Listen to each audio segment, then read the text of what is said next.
если думать о будущем, значит, надо вкладывать в детей. Мы созданы для того, чтобы дать им путевку в жизнь, дать им какой-то трамплин такой, чтобы они полетели.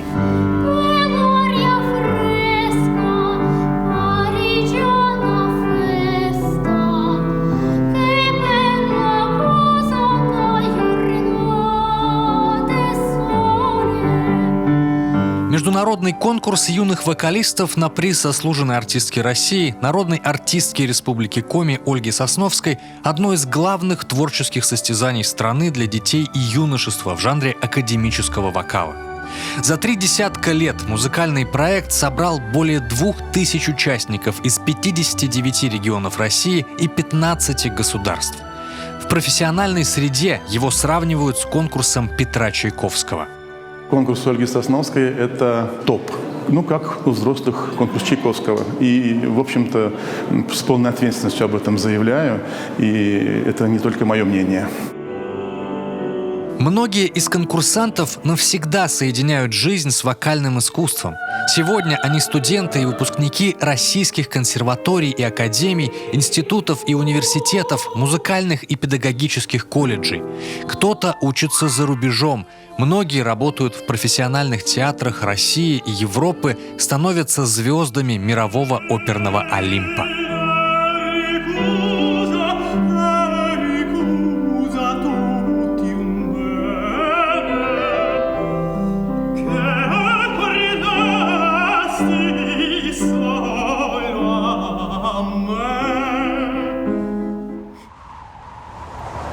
Городской конкурс, рожденный в маленькой провинциальной Инте на севере России, быстро вырос до международного уровня, начал путешествовать по стране и открывать новые имена. Как это произошло? Что за уникальная атмосфера отличает вокальное состязание?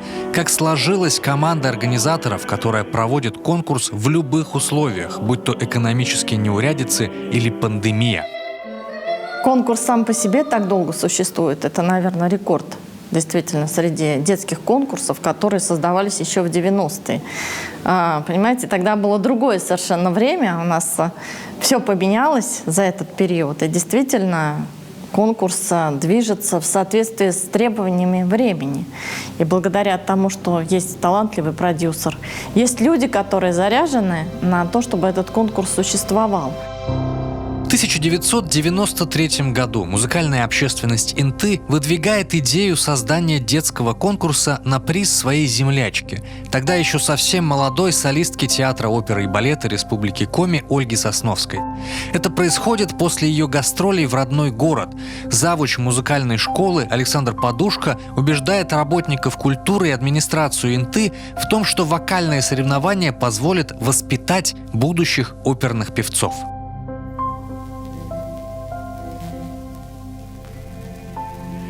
Суровый северный край хорошо помнит блистательных артистов ГУЛАГа, которые выступали в этом великолепном зале с лепниной. Достаточно назвать имя солиста Мариинского театра Николая Печковского. В то время Инта собирает творческую элиту Советского Союза. Она и формирует душу приполярного города. Не случайно именно здесь рождается серьезный вокальный проект. В начале 90-х документ о создании конкурса на приз Ольги Сосновской подписывает мэр Инты Александр Попов. Жюри возглавляет Александр Подушка. Он меня пригласил как почетного гостя и сказал: давайте устроим, вот вы такая солистка театра оперы и балета, молодая, давайте вы устроите такой приз Ольги Сосновской. И до сих пор этот конкурс носит не имя Ольги Сосновской, а конкурс на приз Ольги Сосновской.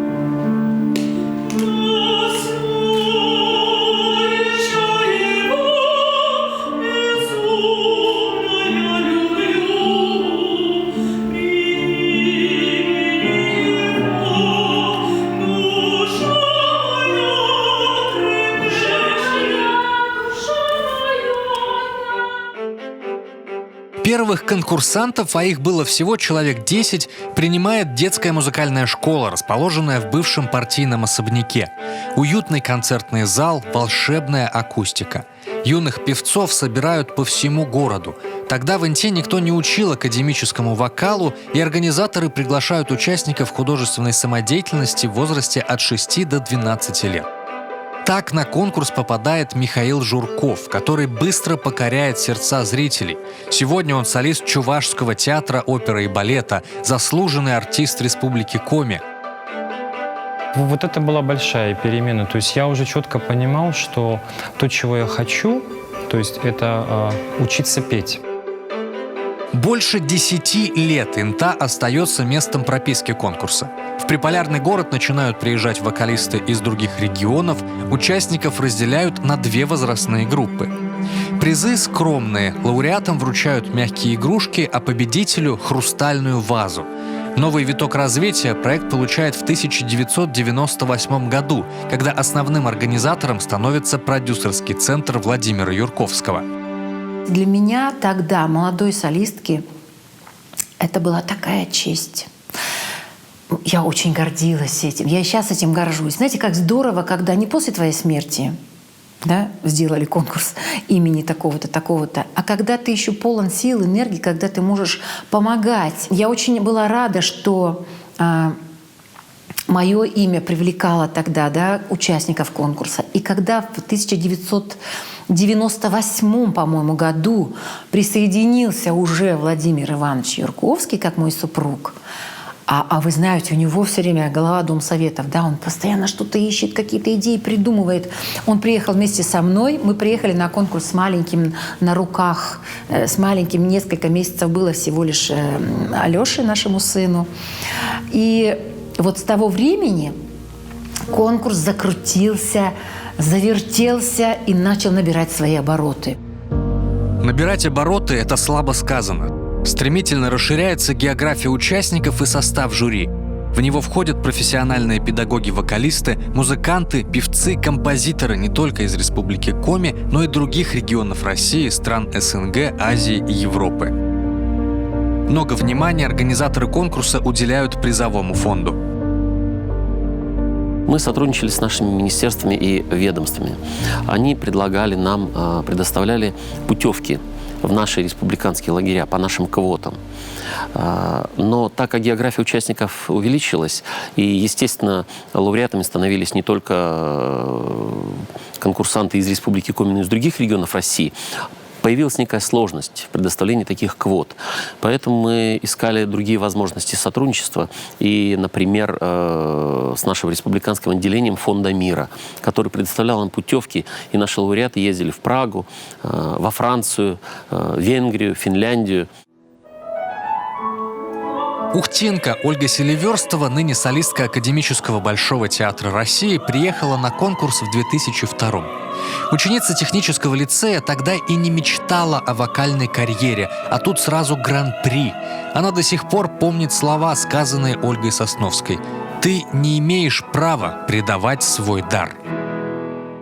В Ухте просто не было больше, кроме меня, певиц академического жанра. И мне было не с кем сравниваться, я не понимала, какой у меня уровень, насколько вообще стоит мне этим продолжать заниматься. Поэтому, собственно, конкурс стал для меня таким толчком в жизнь.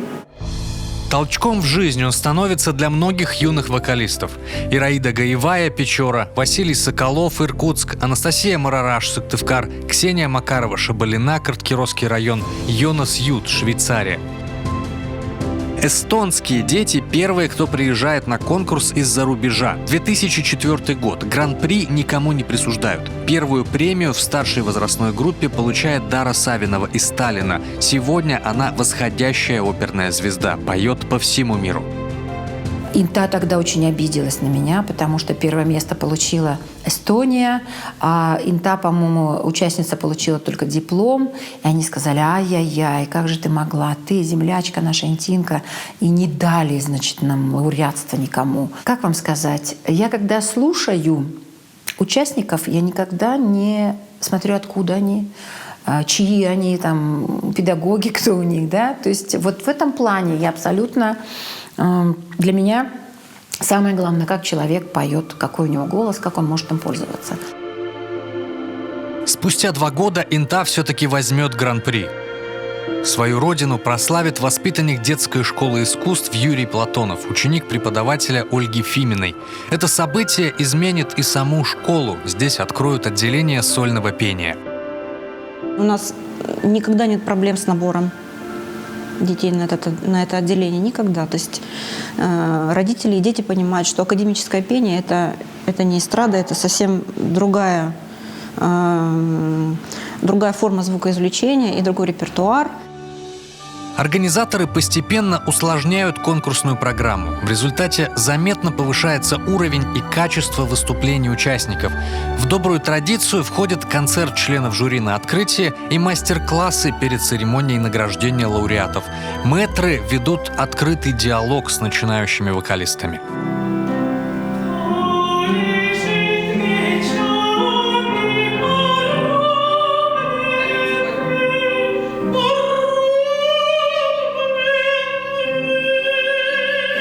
Мне кажется, этот конкурс более приближен к конкурсантам, потому что я участвовала в многих конкурсах, и могу сказать, что если, допустим, приезжаете на какой-то обычный конкурс, который вот он совершенно, то есть на уровне со всеми, там ты выходишь, поешь, и как-то, и все. И тебя забывают, и потом, если тебя делают лауреатом или дипломантом, тогда про тебя вспоминают. А здесь ты выходишь, ты встречаешь членов жюри где-то в коридоре, и тебе, да, вот это было хорошо, вот это было не очень, но расслабься. То есть жюри ведут с тобой диалог. Анастасия Зайцева из подмосковного Лыткарина сейчас студентка консерватории Моцартеум в Зальцбурге. На конкурс она приезжала не в Инту, а в Сыктывкар. В 2008-м организаторы меняют прописку творческого проекта. Добираться до приполярного города долго, а гостиница и музыкальная школа не могут вместить такое количество гостей. Выбор падает на гимназию искусств при главе Республики Коми имени Юрия Алексеевича Спиридонова. Эта площадка стала универсальной для всех, очень удобной. Здесь и концертный зал, здесь и малый зал для прослушивания, здесь и общежитие, здесь и столовая. То есть дети, приезжающие из республики, из других регионов России, получали максимум удобства концентрированно в одном месте. До переезда происходит еще одно важное событие. В 2005-м вокальное состязание становится полноправным членом Ассоциации музыкальных конкурсов России, а позже приводит в пример как самый стабильный и яркий проект, подтверждающий свой статус. Обращают внимание на сильную команду организаторов, главных вдохновителей конкурса Ольгу Сосновскую и Владимира Юрковского. Каждый обладает своим отдельным творческим интеллектом.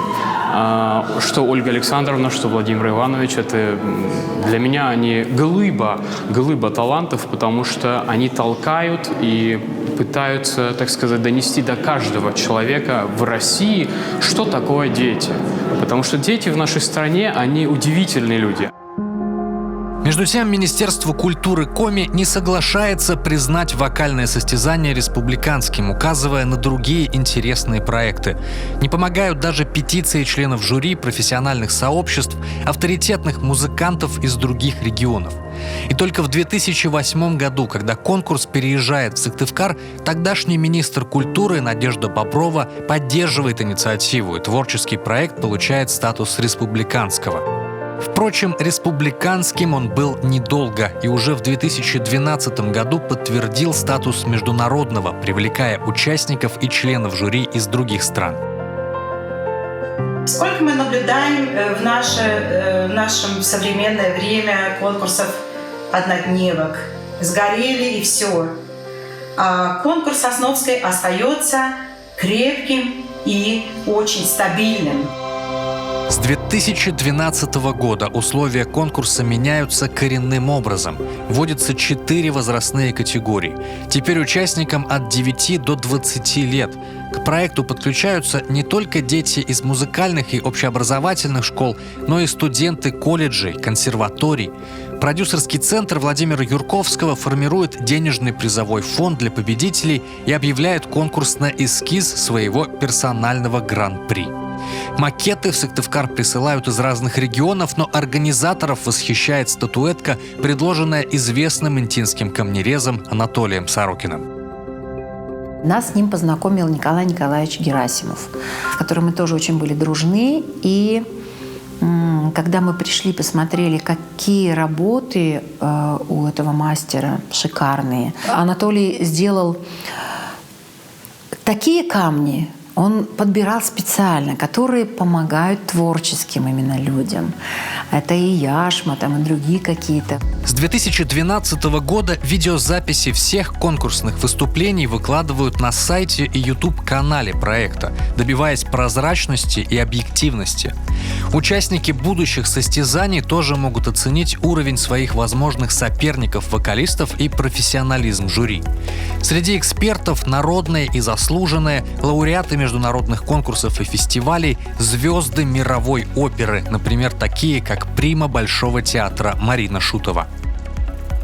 Даже не само участие в конкурсе, а сама подготовка к конкурсу. Вот это самое важное, потому что пока ты готовишься к чему-то, ты такие делаешь неимоверные шаги вперед. Даже не сам конкурс, в котором ты потом примешь участие. Это уже результат. Членов жюри приглашает лично Ольга Сосновская. Для нее важен не только профессионализм певца, но и чуткость, педагогические навыки и опыт, желание делиться знаниями. В команде судей представители России, Украины, Эстонии, Чехии, Швейцарии, Норвегии, Италии, Финляндии, Китая, США. Причем все понимают, проект некоммерческий, он не предполагает высоких гонораров.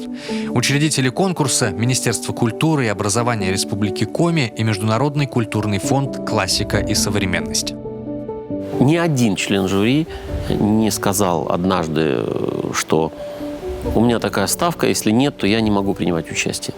Практически все члены жюри всегда говорят: ну что вы, нам за честь принимать участие в вашем конкурсе, а уж тем более Оленьку мы все уважаем, любим, знаем, и мы всегда с удовольствием примем участие. Продюсер не боится экспериментов. В 2013 году в честь своего 20-летия конкурс впервые выходит за пределы Коми, собирает певцов в Красноярске и Петрозаводске.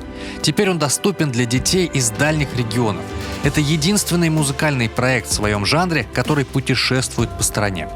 Впрочем, в самом начале Ольга Сосновская сомневается, нужно ли расширять границы, возможно ли это. Владимир Юрковский убеждает: возможно и даже необходимо. В Сибири вообще нет конкурсов академического вокала для детей и юношества. Для всех жителей Красноярска это было большим открытием, потому что раньше мы думали, что детские конкурсы – это только исполнение детских песенок.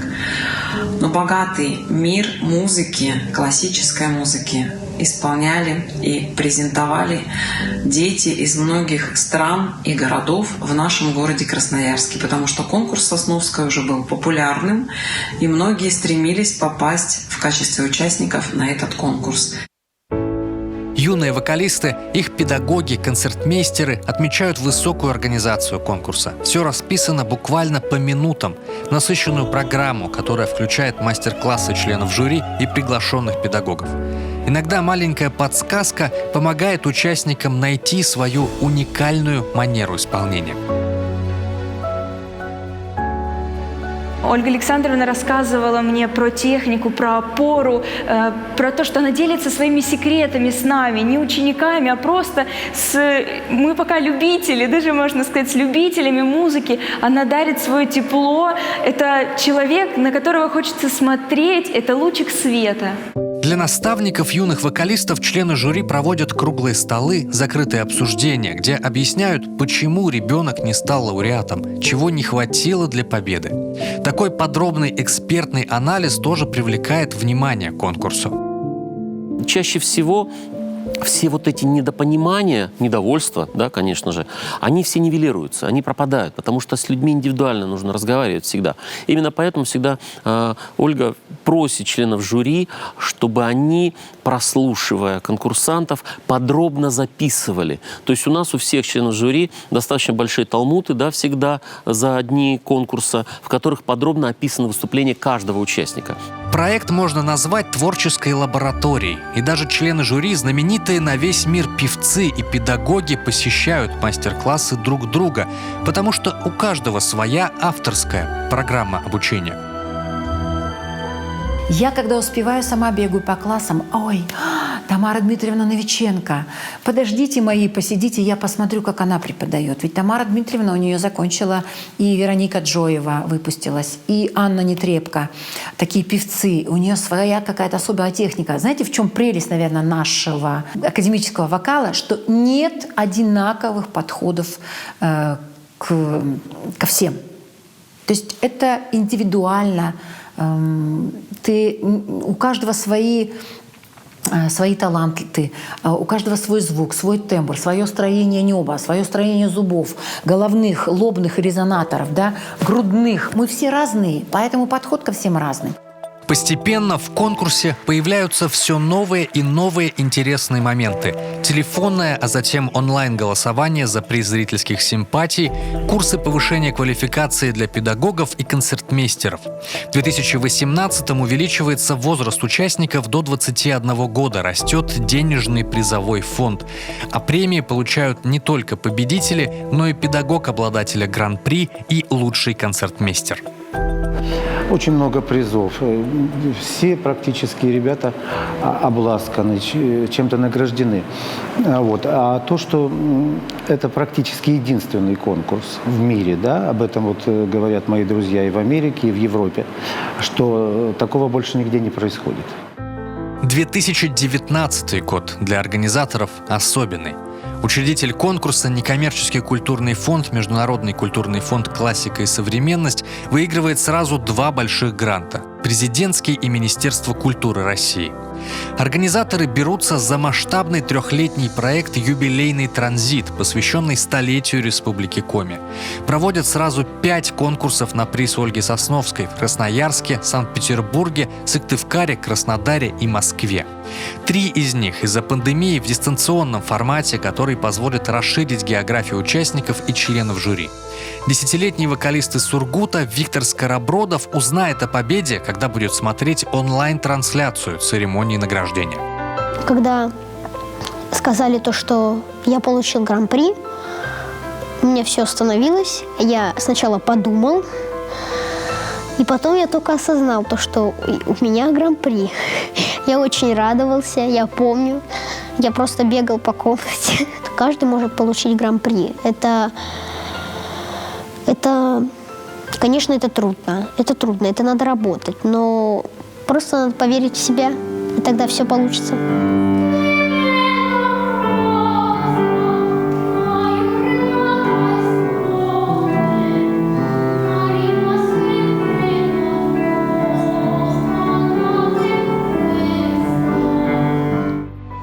Виктор Скоробродов, представитель младшей возрастной группы, получает гран-при, опережая опытных участников. Большая редкость для конкурса.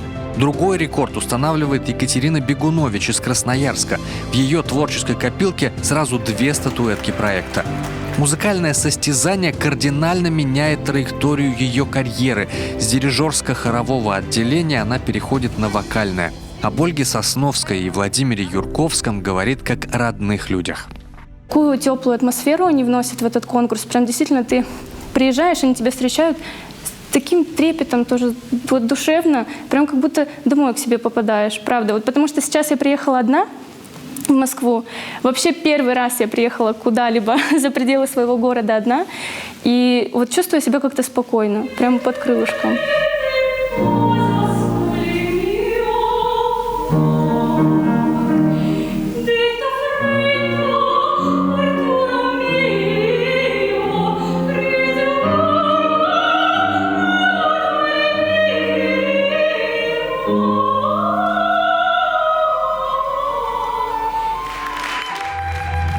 Финальный аккорд юбилейного транзита 2019-2021 звучит на исторической сцене в Рахманиновском зале Московской консерватории. Здесь мечтают выступить многие профессиональные артисты. Начинающим певцам выпадает такая честь. И организаторам есть кем гордиться. Международный конкурс юных вокалистов на приз Ольги Сосновской давно музыкальный бренд России. Сейчас проект приглашают во Владивосток и Шанхай. Сами устроители подумывают о Кавказе. Конкурс любят и ждут. Ему доверяют. А это значит, впереди новые достижения, новые победы и, конечно, новые имена. Елена Васильевна Образцова, она всегда говорила, что люди, которые поют, они поцелованы Богом в темечко. А ведь люди все разговаривают, но не все люди умеют петь. И действительно, если тебе Бог дал такой дар, то обязательно надо им поделиться с другими.